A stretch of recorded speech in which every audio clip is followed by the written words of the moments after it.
जय श्री राम दोस्तों। आज हम आप लोगों के सामने बहुत ही प्यारा और बहुत ही पुराना सोहर गीत गाने जा रहे हैं। ये गीत हमारी दादी जी गाया करती थी और आज हम ये गीत गाने जा रहे हैं। कैसा लगे कमेंट करके जरूर बताइए। जय श्री राम। पतरी है पतरी तीरियवा पवन यस डोलई पवन यस डोलई हो। सखी ससुर चले हैं मधुबन का तौ पलना सा लावई तौ पलना सा लावई हो।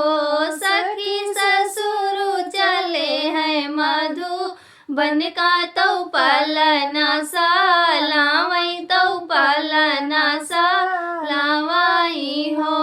सासु कलाए है पियरी नदी का कांगनवा नदी का कांगनवा हो। सखी हम काले आए कठ पुतली ललन घुन घुनवा ललन घुन घुनवाई हो।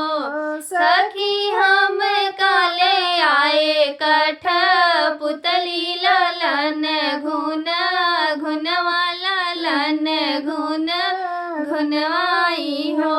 पतरी है पतरी तीरियवा पवन यस डोलई पवन यस डोलई हो। सखी जेठाऊ चले हैं मधुबन का तौ पलना सा लावई तौ पलना सा लावई हो। सासु कलाए है पियरी नदी कै कांगनवा नदी कै कांगनवाई हो। सखी हम काले आए कठ पुतली ललन घुन घुनवा ललन घुन घुनवाई हो।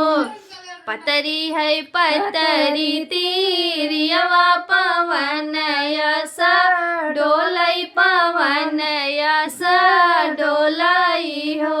सखी देवर चले हैं मधुबन का तौ पलना सा लावई तौ पलना सा लावई हो। सासु कलाए पियरिया नदी कै कांगनवा नदी कै कांगनवाई हो। सखी हम काले आए कठ पुतली ललन घुन घुनवा ललन घुन घुनवाई हो। सखी हम काले आए कठ पुतली ललन घुन